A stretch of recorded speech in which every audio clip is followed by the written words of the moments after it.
So welcome to another edition of Fitness Facts.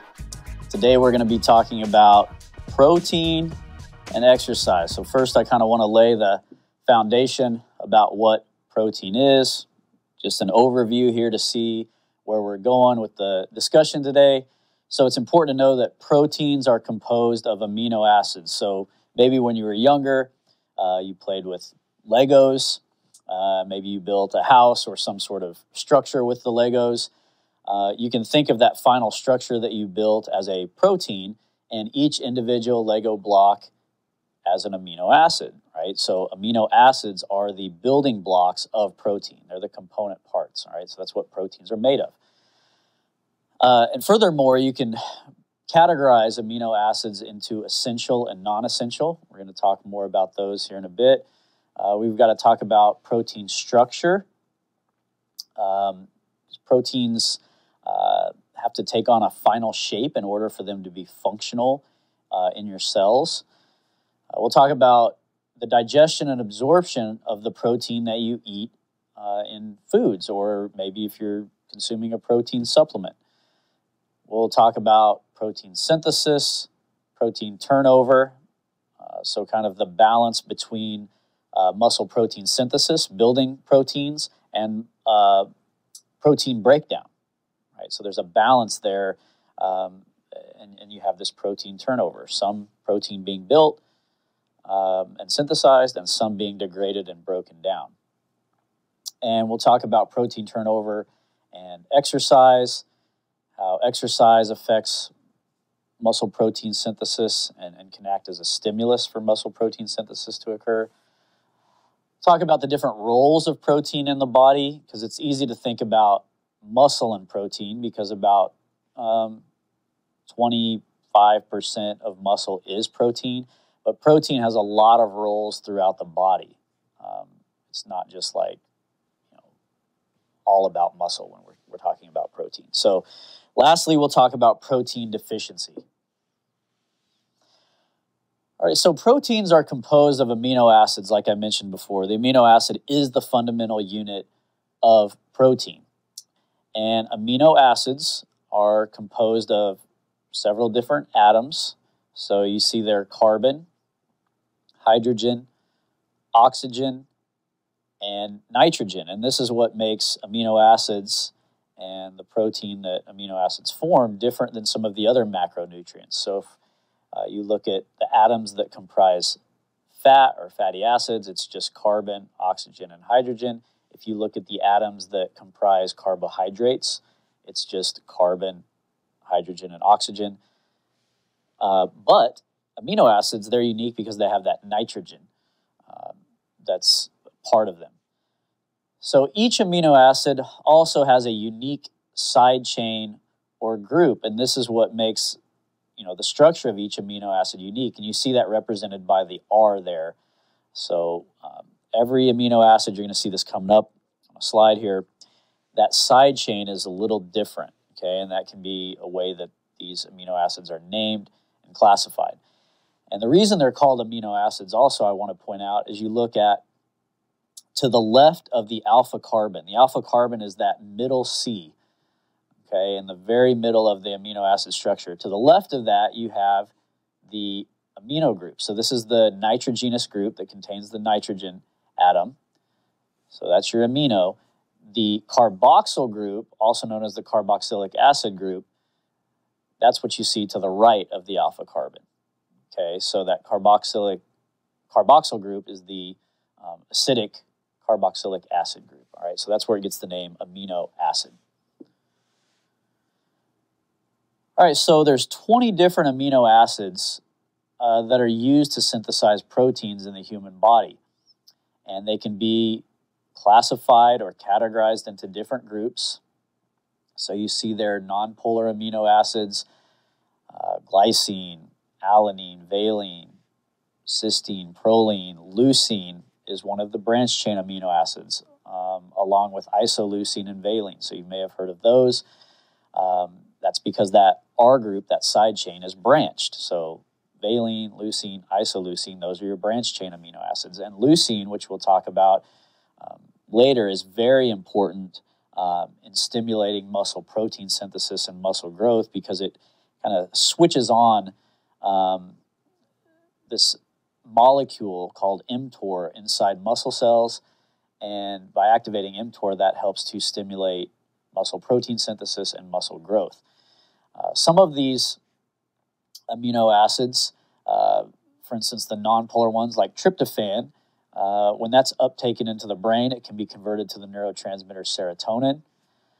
A lot of these, they have different functions throughout the body. Some amino acids are charged. So lysine, arginine, histidine, they have a positive charge there on that R group, that side chain that's in green. So all the side chains in these different groups are going to be in the colored blocks, all right? And that side chain really has an effect on what the function of the amino acid is. So, for instance, arginine is important for the production of nitric oxide, and nitric oxide helps to dilate and open up your blood vessels. So again, just kind of giving you, I'm not going to go through all of them, but some amino acids have important functions throughout the body. And you look at, there's polar amino acids, they're in blue. And then we also have negatively charged amino acids like glutamic acid, or more commonly you may hear it called glutamate, so it has a negative charge on the side chain. And then aspartate or aspartic acid is also negatively charged. Now, in addition to these four groups, you can also classify or categorize amino acids based on whether they're essential or non-essential. So out of the 20 amino acids, 9 of which are essential, meaning that they have to be acquired through the diet. So you have to get them from the food that you eat, from protein sources, protein foods. And then the non-essential ones, those 11, they can be produced endogenously within the body, within our liver, within our cells. So you can make the non-essential ones, and those aren't required from the diet. And again, like I mentioned, essential you have to obtain from the diet. Non-essential we can synthesize. I've grouped them here on this slide. To the right there, you see the listing of the ones that are considered essential, which we have to consume, from protein sources of food, so things like milk, eggs, meats, fish. Those are all great, complete sources of protein. So anytime you hear a protein is a complete protein, that means it has all the essential amino acids, which animal products do. So if you eat an egg, you're going to have all 9 essential amino acids. You drink a glass of milk, you're getting all 9 essential amino acids, all right? So any animal source of protein is going to have all those essential amino acids. The non-essential ones that you see there, again, those can be produced within the body and are not necessarily required from the diet. All right, so protein structure. Cells, our body cells, link amino acids together in a variety of sequences to form thousands of different proteins. So different proteins have a different amino acid sequence, right? So, one protein, the sequence may be glycine and glutamate and valine, leucine, proline. That's the first part of the sequence. Another protein may have a different sequence or order in which amino acids are arranged, all right? So it just depends on the type of protein we're talking about. And, proteins, different proteins like collagen is found in the skin. You have actin and myosin are contractile proteins in muscle. You have hemoglobin, it's a type of protein in red blood cells that carries oxygen. Enzymes that help catalyze and create chemical reactions in the body. Enzymes are proteins. Hormones, many hormones are proteins like insulin and growth hormone. So all these different proteins, they have different amino acid sequences. The amino acids are linked together in a chain in a different manner, in a different order, okay?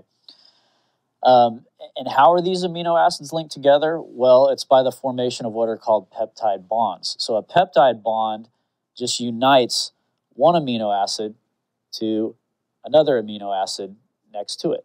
all right? And to create a peptide bond, a specific type of reaction called a condensation reaction has to occur, all right? And we'll talk about that here on, I believe, the next slide. But amino acid chains, we can categorize these based on how many amino acids are bonded together. So how many, amino acids are bonded through these peptide bonds. So if we have 2 amino acids that are linked together, we call that a dipeptide. 3 amino acids, tripeptide, just like a tricycle has 3 wheels, right? A tripeptide, you have 3 amino acids. Polypeptides, this is where you have many amino acids linked together. So if you have greater than 50 amino acids that are chained together, then you have a protein. And here's an example of how 2 amino acids are linked together via a peptide bond. So this is a condensation reaction where amino acid 1 is linked to amino acid 2. So that could be any amino acid. Maybe it's a isoleucine connected to glutamate, all right? And for that to occur, there has to be a release of water. So the hydroxyl or OH group from the first amino acid is released with a hydrogen off of the amino group from amino acid number 2. So that water is released, and then you have there in red that peptide bond, that dashed line between the carbon of amino acid 1 and the nitrogen of amino acid 2 that's linking them together. And now since you have 2 amino acids that are bonded together, that would be a dipeptide. And then as you link more and more amino acids together to form a long chain, eventually you end up forming a whole protein. Okay, so this is all taking place. This takes place in our cells just constantly. We're constantly building proteins. We're also breaking some down. So it's a very important process for our cells to function normally. All right, so protein structure. Proteins are initially built in our cells as a linear chain of amino acids, again, through those peptide bonds. And for them to be functional, they have to be folded into unique 3-dimensional shapes, right? If they're not folded correctly, sometimes proteins are misfolded, and that can cause problems, especially like if you start to accumulate misfolded proteins in the brain, that can lead to various neurodegenerative diseases. So for a protein to function right in the cell and carry out its duties throughout the body, it has to take on an appropriate either tertiary, can be a final structure for some proteins, or a quaternary structure where you may have multiple different proteins that are connected together to form this complex of protein molecules. For instance, hemoglobin has a quaternary structure that carries oxygen in red blood cells. So it has different domains. These different proteins are linked together. The primary structure of a protein is just its amino acid sequence. You can just think of this as this linear chain. But again, that primary structure has to be folded into first what's called a secondary structure, and there's different types of secondary structures like alpha helices and beta sheets. But what folds that primary structure into the helical shape and into those sheets is a lot of times it's hydrogen bonds that get formed between the amino acids. It could also be disulfide bridges that are formed between like cysteine, the amino acid cysteine. So there's different bonds that start to fold and create this globular shape that's needed for the protein to function correctly in our cells. All right, so digestion and absorption. Protein that's in the food that we eat, right? So you eat a steak, burger, chicken, fish, whatever. They do not become body proteins directly. It's not like the protein in that glass of milk you had in the morning doesn't just enter the blood, enter your cells, and bam, it's a protein there in whatever cell. Instead, proteins from the diet, because they're comprised of amino acids, they get digested and absorbed. So whole dietary proteins, they're entering the stomach, enzymes in the gastrointestinal tract, the stomach, and the small intestine.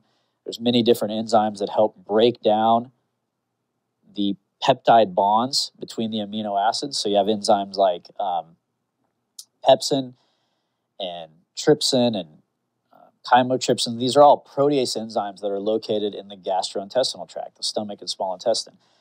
So those enzymes, because they're called proteases, they break apart proteins. And if you're breaking apart those peptide bonds, that releases the amino acids. They're now called free amino acids. In the small intestine, they can be absorbed from the small intestine into the bloodstream, right? So now you've got all these individual Lego blocks floating around in the bloodstream. That's your free amino acids, all right? And so you kind of see the order there with digestion and absorption. You have a large polypeptide protein. Enzymes start to go to work on it, cutting it apart, breaks it down into a shorter polypeptide, then tripeptides, dipeptides, and then finally, due to the action of these enzymes, you have these free amino acids that are available to be absorbed and uptaken into the bloodstream. And this summarizes things nicely. So just kind of the overall process of the digestion and absorption of proteins. So in the mouth, chewing starts to break down a protein, right? So maybe you're eating that juicy steak. Then the food makes its way to the stomach, and the chemical digestion of protein begins with hydrochloric acid and the enzyme pepsin in the stomach. All right, so again, your stomach's like a big bag of hydrochloric acid, very acidic. That acidic environment of the stomach activates the enzyme pepsin, and that's going to start the cleavage and start breaking down that protein from the food that you're eating. Then, in the small intestine, polypeptides are further broken down into individual amino acids. So we have more protease enzymes that are acting on the proteins to break them down into the smaller components. And a lot of these protease enzymes, they're going to be secreted from the pancreas into the small intestine to continue this process of digestion and to free the amino acids. All right. Then in number 4, a variety of different transport proteins. So we actually have proteins that are embedded into different cells of our body, and some of these actually allow for amino acids and other products to be transported across cell membranes. So a variety of different transport proteins move the products being the free amino acids, from protein digestion into cells. Some amino acids share the same transport systems. And then number 5, dipeptides, tripeptides, free amino acids, they can enter the cells there that are mucosal cells that are lining the intestinal wall. Once inside, they're broken down into single amino acids. And then from those cells, the intestinal cells, the enterocytes, those amino acids are released into blood vessels. All right, and then once in the bloodstream, the amino acids will travel via what's called the portal vein to the liver. And the liver then can regulate the distribution of amino acids to the rest of the body. All right, and our body is really good at holding on to amino acids in what's called the amino acid pool. So we don't excrete, you shouldn't really be excreting protein or amino acids in the urine, and we excrete very small amounts of protein in the feces, but most of the amino acids we absorb, our body's going to use them in our cells to make proteins, which we're going to talk about in a bit. So just in general, you eat large protein molecules in the food, you break them down through enzymes, hydrochloric acid in the stomach. The individual products are the amino acids. They're absorbed from the small intestine into the bloodstream.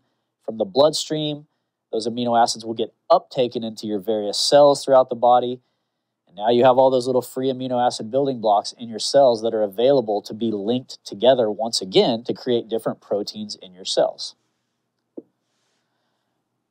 And that leads into protein synthesis. So how are our genes involved in regulating or dictating what proteins are made from the available amino acids that are floating around in our cells once they're uptaken out of the bloodstream and they enter those cells? How do our cells know how to link these amino acids together to create specific proteins? Well, that's where our genes come into play. So the human body has approximately 25,000 genes. that are in the human genome. And these genes code for hundreds of thousands of proteins.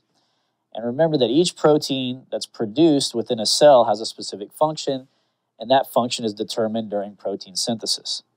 So each human being is unique because of small differences in the body's proteins. That's what creates some variation between humans and our species.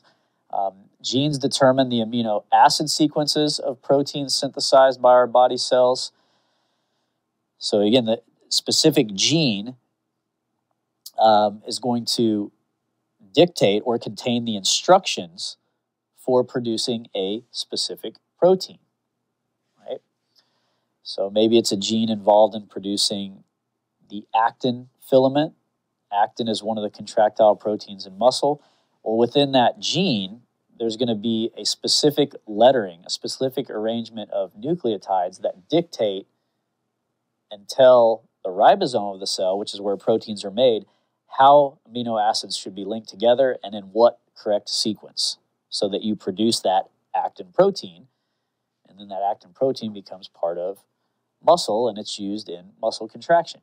Right? So protein synthesis in our body cells depends on a diet that provides adequate protein and all the essential amino acids. Remember, there's 9 of them that you have to get from your diet so that they're available to the cells to produce proteins.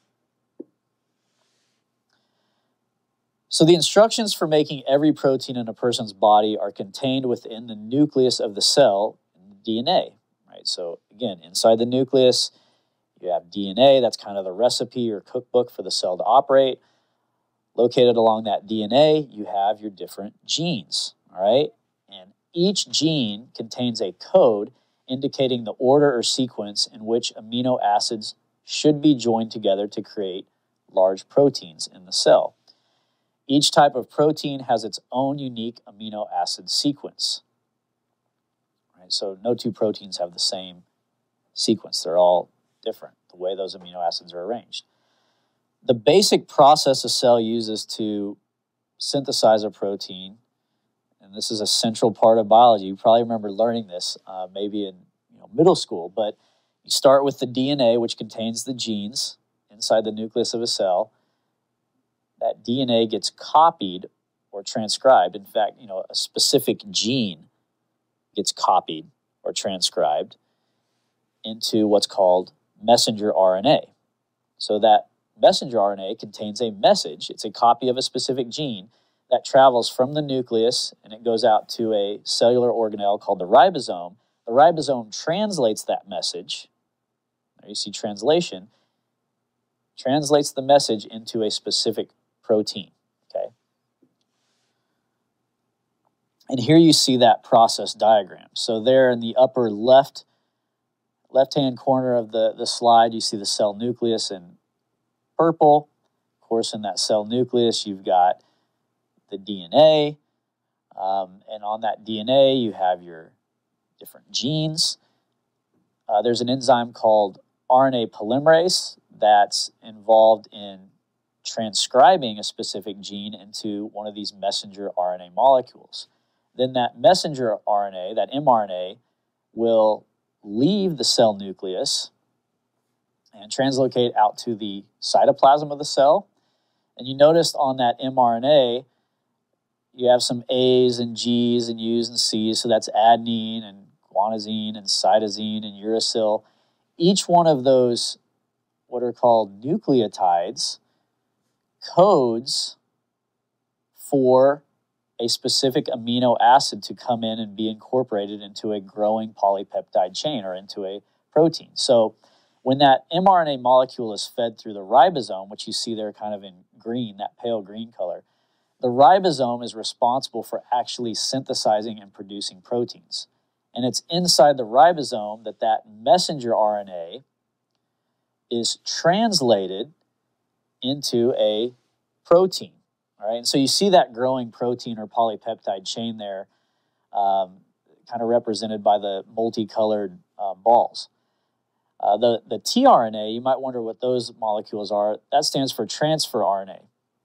So transfer RNA bring free amino acids that are floating around in the cytoplasm. Remember, how did those amino acids get into the cell? Well, from the bloodstream, right? How did they get into the bloodstream? Well, through digestion and absorption of the foods we eat. So those tRNA molecules are bringing different amino acids into the ribosome, and then they're linking them together based on the code of this gene, and the code of the gene is the mRNA molecule. So it's just read and translated into a growing protein. So protein turnover, all right? So amino acids can be recycled in the body to make new proteins. So proteins are constantly being created or synthesized, and they're also being broken down. So degradation, breakdown, you can use those terms interchangeably. Each day, over 250 grams of protein in your body are dismantled, and 250 grams of new protein are built. If the protein synthesis is balanced, is the same as the protein breakdown or degradation, you're in what's called protein balance, all right? Now, different states, disease, illness can affect this, where you may have more protein breakdown or more catabolism. If you're synthesizing more protein than you're breaking down, you would be in an anabolic state. So there's different things and conditions, and we'll talk more about this, that can affect that protein balance. To form new proteins, amino acids from food and those from protein destruction are placed into what's called a pool. So this amino acid pool is just the grand overall mixture of amino acids that's available to cells. So you're going to have these amino acids. Some are derived from dietary sources. Others are derived from breaking down certain proteins. And again, this amino acid pool is going to exist in the cytoplasm of cells. You're going to have amino acids being carried in the plasma of the bloodstream, just in various locations throughout the body. But we just say that the amino acids exist in a pool, and they're available then to produce new proteins. And this just kind of shows that. So, you know, you consume some dietary protein that's digested, and again, the process of protease enzymes and the hydrochloric acid in the stomach helps to break apart those large protein molecules into amino acids. And then those amino acids are going to exist in a pool. You also have amino acids being freed up or released as a result of certain body proteins being broken down, right? So you may break down an actin protein in muscle or some collagen. Collagen is the most abundant protein in the human body. Like I said, it's found in the skin and your hair. It's found in connective tissue like tendons and ligaments. So maybe we break down a few molecules of collagen, then those amino acids are released and they're free, and they're going to become part of a pool that's available to cells to maybe synthesize a different type of protein, right? So we have all these free amino acids that are available, and again, they're used to synthesize proteins, or free amino acids are formed as a result of protein breakdown, right? And the amino acid pool then is used. Some amino acids can be oxidized in the mitochondria of our cells to produce energy in the form of ATP. Some amino acids can be used by organs like the liver to produce glucose. So maybe you've been fasting or you've been on a low carbohydrate diet. Some amino acids can be released, say, from our muscle cells, travel in the blood. Those free amino acids can be uptaken by the liver, and then the liver can take the glucogenic amino acids and feed those through a pathway called gluconeogenesis, which means the formation of new glucose. So you can form blood sugar, glucose, from certain amino acids, and then that glucose can be dumped back out into the bloodstream to keep your blood sugar level stable, like if you're fasting or not eating very much, because obviously you need to have a stable blood sugar level to supply energy to the brain and, you know, to your vital organs. All right. Amino acids, they may also be used in the synthesis of non-protein molecules that contain nitrogen as well. So looking here at muscle protein balance, anabolism versus catabolism. So anabolism, if you're in an anabolic state, that tends to promote, if we're talking about muscle gain. Whereas catabolism, if you're in a catabolic state, you know, think about it. You know, if you're in a situation where you're stranded on an island and maybe you're starving, you haven't eaten for a week, maybe just a few bugs or whatever, yeah, you're going to be in a catabolic state, right? You're not getting any essential amino acids. You're not able to synthesize the protein in your cells that your body needs. And this is going to result in an overall degradation of protein and muscle loss, all right? So in anabolism, when you're in a state where you're gaining muscle, the rate of muscle protein synthesis, MPS, is greater than the rate of muscle protein breakdown, all right? So you see that blue bar there, muscle protein synthesis is greater than muscle protein breakdown when you're synthesizing protein in muscle cells and you're building muscle. Catabolism, again, state of starvation, fasting, things like that. That's where the rate of muscle protein synthesis is less than muscle protein breakdown, or you could say it the other way. Muscle protein breakdown, the red bar is higher. You have more of that occurring, that degradation, than muscle protein synthesis. So you're going to shrink up, your muscles are going to atrophy because you don't have as much protein available in each muscle fiber. Muscle fibers get smaller, you have atrophy occurring, right? And so really there's a balancing act because muscle protein is in a constant state of turnover. The body's continuously trying to balance muscle protein synthesis and muscle protein breakdown, all right? Increasing muscle protein synthesis, MPS there, kind of in the bottom right-hand corner. Obviously, ways to do that, to increase muscle protein synthesis and anabolism, for instance, to help promote muscle gain. Obviously, eating enough food and enough daily calories, getting in your essential amino acids. Whenever you eat, the hormone insulin is released from the pancreas, and insulin promotes the uptake of amino acids into your various cells. So, again, exercise, resistance training can help stimulate an increase in muscle protein synthesis for about 24 to 48 hours after a resistance training session. Your cells, especially your muscle cells, they're kind of primed to start synthesizing and building proteins inside the muscle from amino acids that are available in the pool. Now, what causes muscle protein breakdown? Again, you're not eating enough, starvation, stress. If you're stressed and your cortisol levels are high, that tends to promote muscle protein breakdown and degradation. Injury, illness. Think of maybe a cancer patient going through cancer treatment.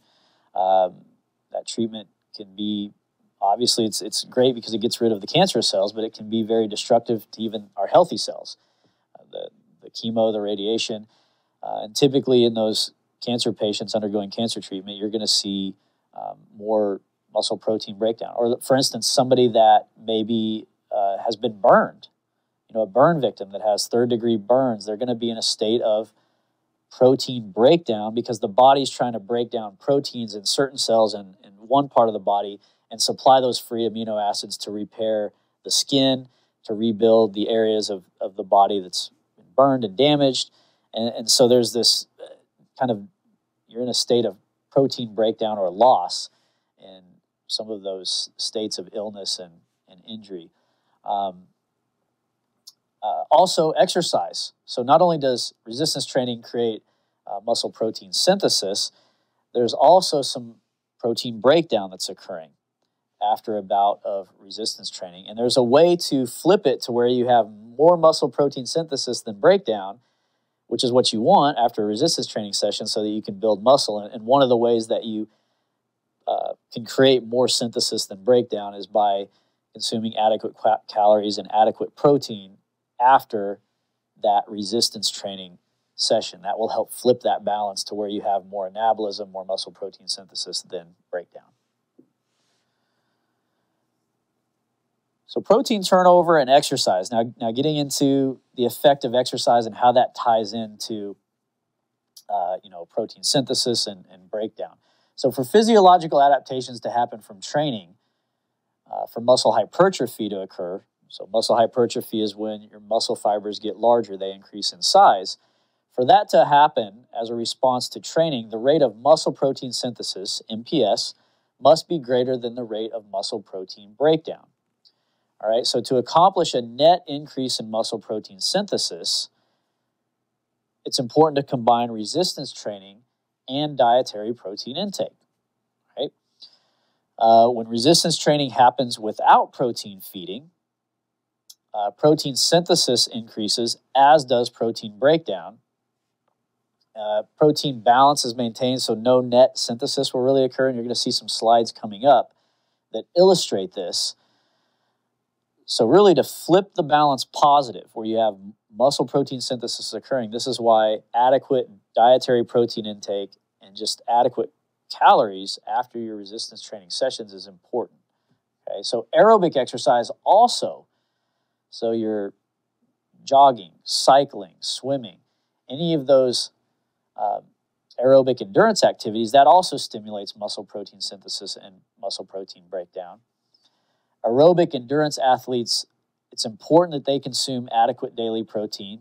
We always think of like bodybuilders and athletes that are doing a lot of resistance training as, you know, they're the ones chugging down protein shakes and eating a lot of protein throughout the day, which, yeah, they do need that to repair muscle tissue and synthesize proteins in our muscle cells so that they grow larger. But aerobic endurance athletes also need a lot of daily protein as well to repair their muscle tissue.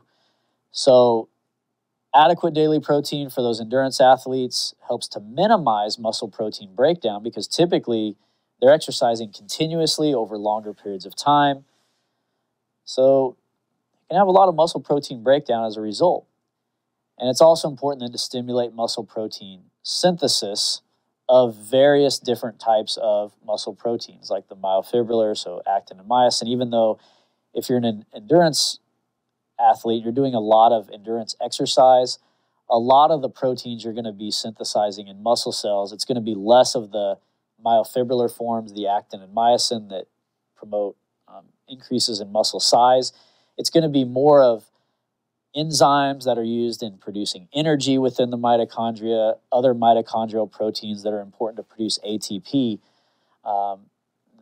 that's needed for prolonged endurance activity.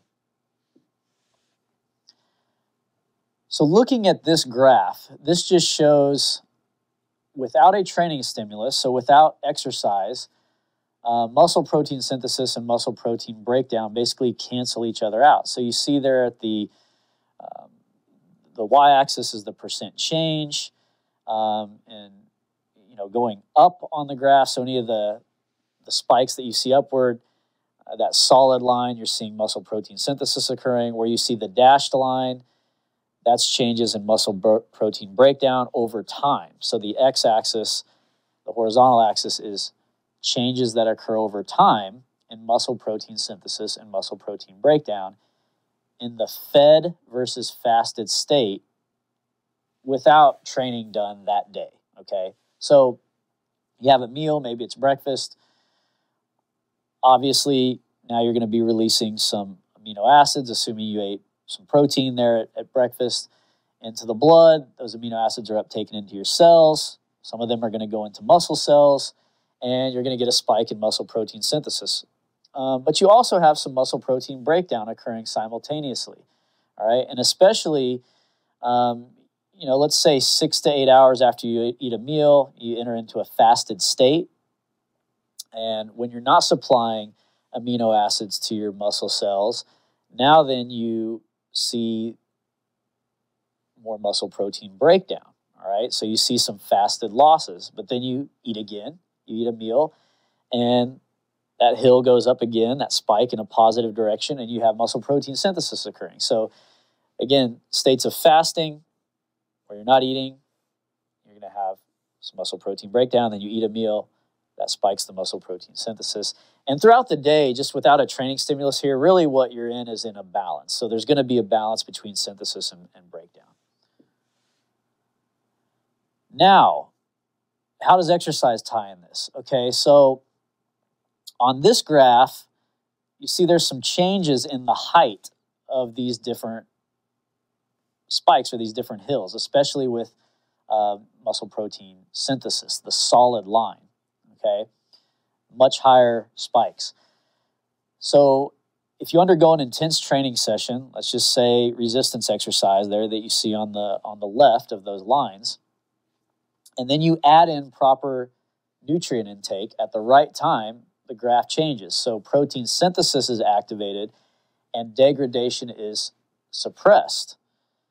So as a result of the combination of, say, a resistance training exercise session plus consuming adequate protein periodically, every few hours, say every 3 to 4 to 5 hours after a resistance training session, that flips this to where muscle protein synthesis is greater than muscle protein breakdown, which means you're accumulating and building more protein in your individual muscle cells.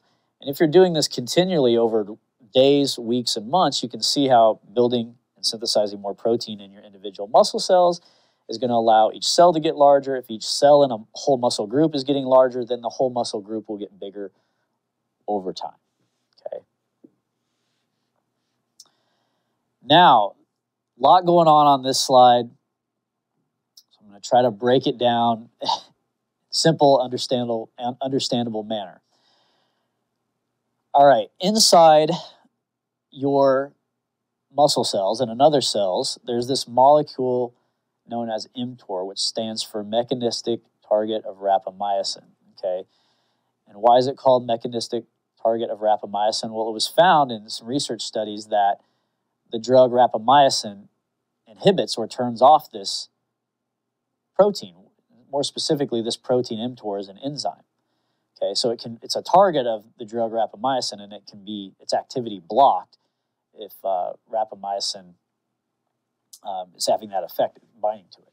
So mTOR, why it's important is that it acts as a switch in the muscle cells of our body to turn on muscle protein synthesis and the synthesis of proteins in other cells. All right, so when mTOR, this enzyme or this protein, is switched on, it literally tells the ribosomes of your muscle cells and other cells to start chaining amino acids together and forming protein. All right. Now there's a variety of other what are called signaling molecules that are listed on this slide. So downstream of mTOR, if you follow the arrows, there's a 4-EBP1, that's a binding protein, and S6K1, that's an enzyme. When mTOR is activated, those molecules are basically activated and respond to mTOR. And then you have some other downstream molecules, proteins and enzymes that are activated, like EIF4E, which stands for eukaryotic translation initiation factor 4E. You have an enzyme there, RPS6, and then another eukaryotic translation initiation factor, EEF2. Those all at the very bottom there, those translation initiation factors, those are switched on by mTOR, and they're responsible for directing or telling the ribosome to start translating proteins and synthesizing proteins, all right? So what switches on this whole cascade? What's going to switch on mTOR and then, switch on those translation initiation factors to tell the ribosome to make protein in a muscle cell? Well, upstream of mTOR, you'll notice kind of outside this cell above that blue line, things like weightlifting. You see the little stick figure lifting the barbell overhead, adequate amino acids in the bloodstream being uptaken into the cell, HMB, which is a metabolite of leucine, adequate amino acids, weight training, things like that. They stimulate mTOR and switch it on inside the muscle cell, which then is going to promote more muscle protein synthesis, all right? Also, you see there that little lightning bolt and mechanotransduction. When a muscle cell is placed under mechanical tension, like when a load is applied to it, when you're resistance training, you're lifting weights, the cell senses that load, that tension, and that's where mechanical transduction takes place. The mTOR inside the cell gets switched on as a result of that tension on the muscle cell, and that tells the cell, okay, there's a load being applied here to the muscle, and we need to build more protein, get bigger, get stronger, because if this person's going to keep applying a load to the muscle, we want to reinforce it. And we can reinforce the cell by forming more contractile proteins. You see up there in the corner, the contractile proteins that may be synthesized as part of mTOR being switched on in this muscle protein synthesis response to training are going to be proteins like actin and myosin. You see myosin in red there, the actin in blue. The contractile proteins are the proteins that are responsible for binding together, and when a muscle shortens, they pull on each other, and they cause a muscle fiber to shorten, right? So if you think about flexing your bicep, when you're pulling that forearm in towards your shoulder, you have what are called sarcomeres that run along the length of muscle fibers, and those sarcomeres have those red and blue contractile protein filaments located within them, myosin and actin.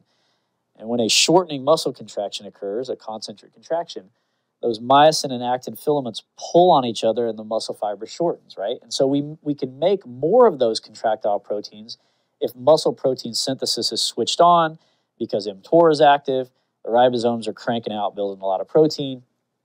And again, just resistance training, adequate amino acids, certain hormones switch on this process like testosterone, growth hormone, IGF-1. These are all important hormones for kind of switching on this muscle protein synthesis, right? Now, if you look at the types of protein synthesis that occur, they're on the left-hand side. In response to resistance training, we typically see muscle hypertrophy, an increase in muscle mass, because the type of proteins synthesized by the ribosome in response to resistance training are going to be if you look there, that line that says RE-myo, that purple dashed line, we're going to synthesize more of the actin, myosin, contractile proteins in response to resistance training. But less of the RE-mito, that dashed red line, those are mitochondrial proteins, all right? Now, if you do more aerobic endurance training, there's a molecule there that's activated, that's PGC1 alpha, PGC-1A, you'll see it there. That molecule regulates what's called mitochondrial biogenesis. So aerobic endurance exercise has a pretty profound, significant impact on PGC1 alpha expression in your cells. PGC1 alpha causes your muscle cells to build and create more mitochondria.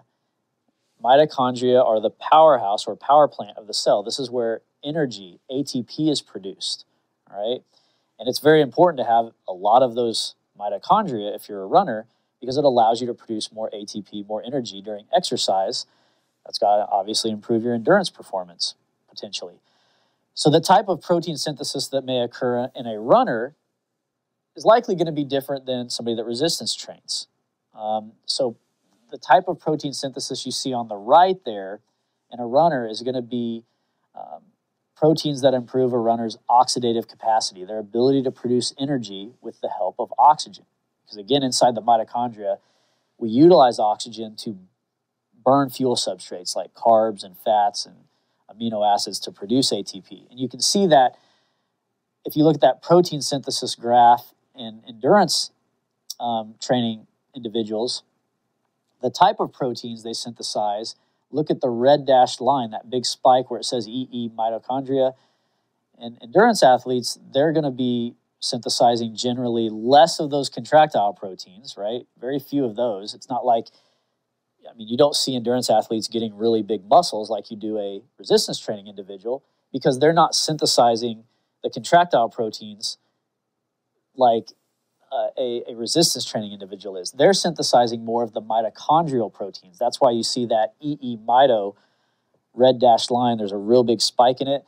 Those mitochondrial proteins are things like enzymes in the Krebs cycle, enzymes in energy-producing pathways. Again, these enzymes are different proteins, but they're involved in helping produce energy inside the mitochondria of the cells, which, you know, if you're an endurance athlete, you want to be able to produce a steady supply and steady stream of energy to improve your performance because that's what aerobic endurance activity is. It's prolonged exercise, okay? All right, so this slide and this study that was done by Bird, Tang, Moore, and Stu Phillips back in 2009 looked at exercise training and protein metabolism and the influences of muscle contraction, protein intake. You can see there on the right-hand side of the left-hand side of the graph, the y-axis, you've got muscle protein synthesis. The x-axis on the bottom is looking at protein synthesis over time. So at rest, at 3 hours post-resistance training, at 24 hours post-resistance training, and at 48 hours post-exercise. So this graph shows that resistance training induces a sustained increase in muscle protein synthesis for up to 48 hours, and that resistance training is thought to sensitize the muscle to feeding. So again, because of that mechanical loading, that mechanical transduction, it's kind of priming that mTOR molecule, and this is why it's very important after that resistance training session to feed and consume adequate amounts of protein. As a result, feeding during this time should result in greater muscle protein synthesis response compared with feeding at rest. And after a resistance training session, or really any type of exercise, even if it's aerobic endurance training, it's important to consume 20 to 40 grams of protein every 3 to 4 hours after training sessions so that you maximize muscle protein synthesis. And you can see how muscle protein synthesis is higher if the individual is fed versus fasted. So you see the kind of dark part of those bars, the cap. You have much higher rates of muscle protein synthesis if you're consuming adequate protein, calories at those different time points, 3 hours post-exercise, 24 and 48. Protein synthesis rates are much higher than if you were in a fasted state and not consuming adequate protein at those different time points. This study, again, Bird, Tang, Moore, and Stu Phillips in 2009, is looking at exercise training and protein metabolism. Actually, this was the same study, now that I read through that again. So this was the same study, but they're looking at the time course in the elevation of muscle protein synthesis after a single bout of resistance exercise. And here, looking at trained versus untrained individuals. So if you take somebody that's been doing a lot of resistance training versus somebody that hasn't done any, they're a newbie or a novice, what does the muscle protein synthetic response look like in the hours after the exercise session?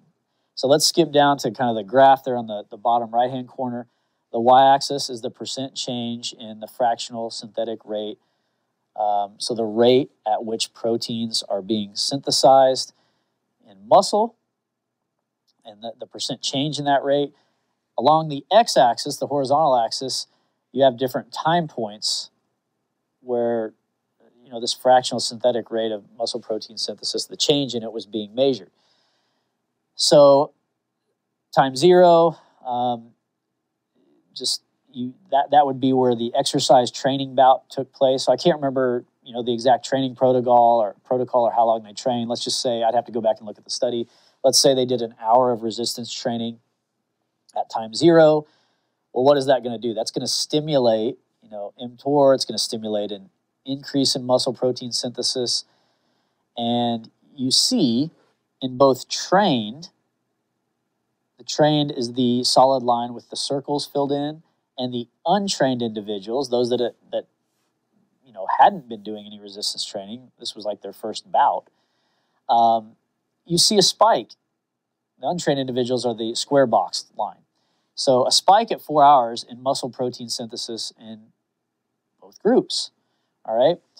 However, look at 16 hours after that resistance training session took place.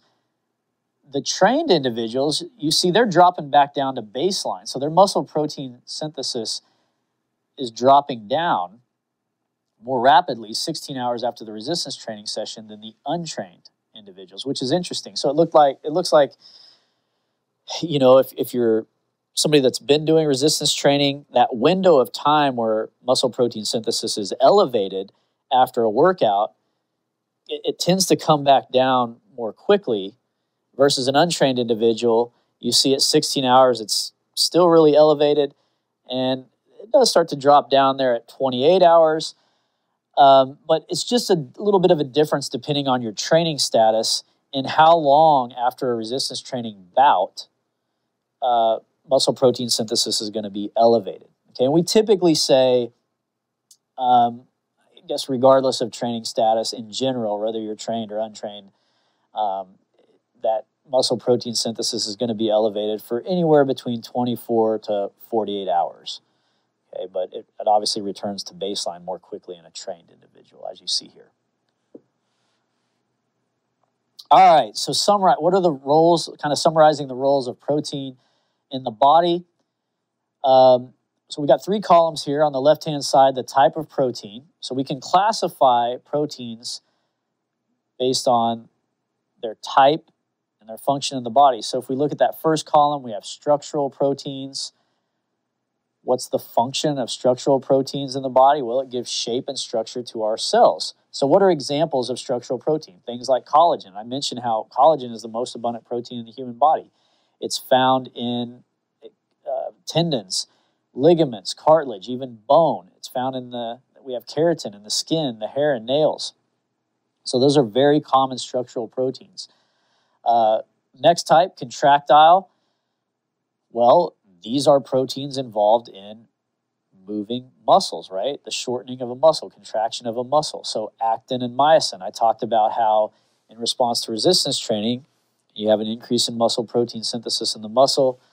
Resistance training, adequate protein intake, adequate amino acids available to your muscle cells. They're going to be able to synthesize and produce more contractile proteins, more actin and myosin, which is obviously going to, over time, make a muscle larger and help improve your ability to produce force. And if you can produce more force, well, that means you're stronger as a result of more of these contractile proteins being produced in your muscle. So the examples there, actin and myosin, those are contractile proteins that promote and cause muscle contraction in your muscle fibers. The next type of protein are transport proteins. So these carry essential substances throughout the body. Best example there is hemoglobin. We have many, many hemoglobin molecules in a single red blood cell, but what those hemoglobin molecules do, they're a protein that carries oxygen. So one hemoglobin molecule can transport 4 oxygen molecules in the blood. And obviously that's how the oxygen gets to our cells. And our cells need that oxygen to produce the energy for them to function. Okay. Lipoproteins.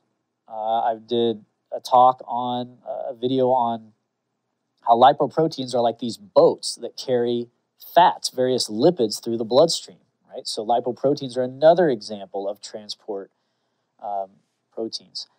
Some are storage. So what is the function there? Some store nutrients. So we look at an example like ferritin stores iron in the spleen and liver.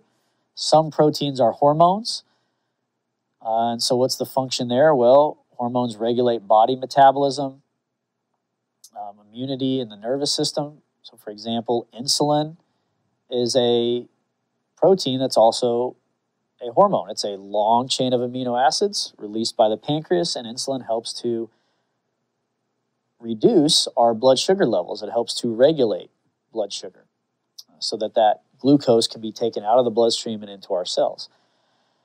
Other types of proteins, enzymes. So I mentioned on that previous slide when I was talking about mTOR, it's a type of enzyme that can switch on, and it's responsible for creating different biochemical reactions in the body. Now, mTOR obviously instructs the ribosomes to build proteins, but we have other enzymes that have a variety of functions.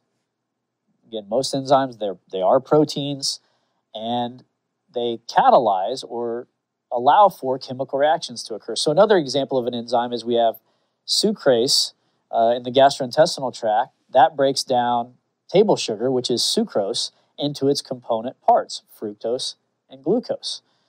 We have other enzymes in different pathways within the body. For instance, we have a pathway that's called the glycolytic pathway in our cells, where through 10 different enzymatic steps, there's 10 different enzymes, we can break down glucose or glycogen into a molecule known as pyruvate. And this is important in supplying the cell with ATP and energy. So enzymes have a variety of different functions throughout the body. They're very important. We couldn't function. We could not live without enzymes because they really speed up the rate at which chemical reactions occur. And these reactions have to occur very rapidly for our cells to function.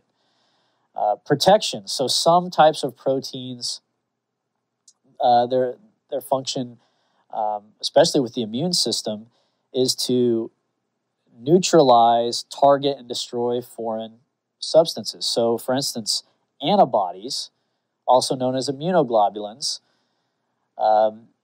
they're part of the immune response. So let's say you get a virus or you have a bacterial invader. B cells, B lymphocytes will differentiate into plasma cells. Plasma cells will start producing antibodies, or these immunoglobulins, which are a type of protein.